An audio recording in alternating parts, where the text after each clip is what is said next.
एक घर में 3 भाई और एक बहन थी। बड़ा और छोटा पढ़ने में बहुत तेज थे। उनके माँ बाप उन चारों से बेहद प्यार करते थे, मगर मझले बेटे से थोड़ा परेशान से थे। बड़ा बेटा पढ़ लिखकर डॉक्टर बन गया, छोटा भी पढ़ लिखकर इंजीनियर बन गया, मगर मझला बिल्कुल आवारा और गंवार बन के ही रह गया। सबकी शादी हो गई। बहन और मझले को छोड़ दोनों भाइयों ने लव मैरिज की थी। बहन की शादी भी अच्छे घराने में हुई थी। आखिर भाई सब डॉक्टर इंजीनियर जो थे। अब मझले को कोई लड़की नहीं मिल रही थी। बाप भी परेशान, माँ भी। बहन जब भी मायके आती सबसे पहले छोटे भाई और बड़े भैया से मिलती, मगर मझले से कम ही मिलती थी, क्योंकि वह न तो कुछ दे सकता था और न ही वह जल्दी घर पे मिलता था। वैसे वह दिहाड़ी मजदूरी करता था। पढ़ नहीं सका तो नौकरी कौन देता। मझले की शादी किए बिना बाप गुजर गए। माँ ने सोचा कहीं अब बंटवारे की बात न निकले, इसलिए अपने ही गांव से एक सीधी सादी लड़की से मझले की शादी करवा दी। शादी होते ही न जाने क्या हुआ कि मझला बड़े लगन से काम करने लगा। दोस्तों ने कहा, ए चंदू आज अड्डे पे आना। चंदू, आज नहीं फिर कभी। दोस्त, अरे तू शादी के बाद तो जैसे बीबी का गुलाम ही हो गया। चंदू, अरे ऐसी बात नहीं। कल मैं अकेला एक पेट था तो अपने रोटी के हिस्से कमा लेता था।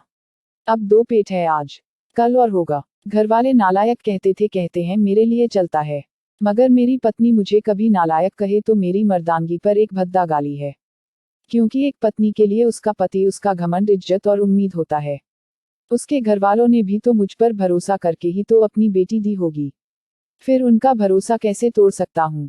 कॉलेज में नौकरी की डिग्री मिलती है और ऐसे संस्कार माँ बाप से मिलते हैं। इधर घर पे बड़ा और छोटा भाई और उनकी पत्नियां मिलकर आपस में फैसला करते हैं कि जायदाद का बंटवारा हो जाए, क्योंकि हम दोनों लाखों कमाते हैं मगर मझला ना के बराबर कमाता है।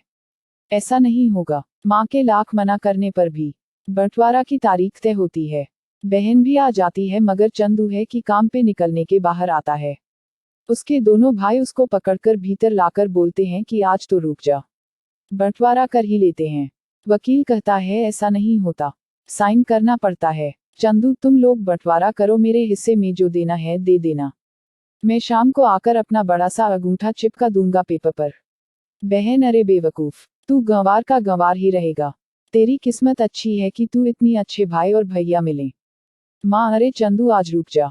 बंटवारे में कुल 10 बीघा जमीन में दोनों भाई 5-5 रख लेते हैं और चंदू को पुश्तैनी घर छोड़ देते हैं। तभी चंदू जोर से चिल्लाता है, अरे फिर हमारी छुटकी का हिस्सा कौन सा है। दोनों भाई हंसकर बोलते हैं, अरे मूर्ख, बंटवारा भाइयों में होता है और बहनों के हिस्से में सिर्फ उसका मायका ही है। चंदू, ओह, शायद पढ़ा लिखा ना होना भी मूर्खता ही है। ठीक है, आप दोनों ऐसा करो, मेरे हिस्से की वसीयत मेरी बहन छुटकी के नाम कर दो।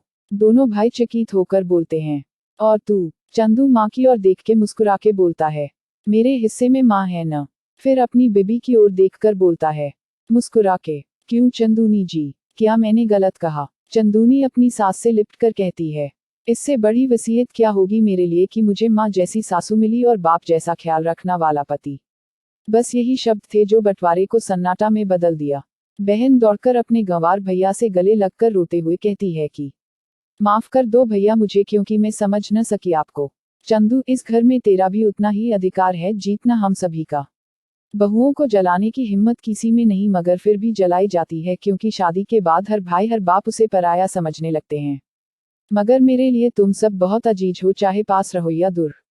माँ का चुनाव इसलिए किया ताकि तुम सब हमेशा मुझे याद आओ, क्योंकि ये वही कोख है जहाँ हमने साथ साथ 9 महीने गुजारे। माँ के साथ तुम्हारी यादों को भी मैं रख रहा हूँ। दोनों भाई दौड़कर मझले से गले मिलकर रोते रोते कहते हैं, आज तो तू सचमुच का बाबा लग रहा है। सबकी पलकों पे पानी ही पानी।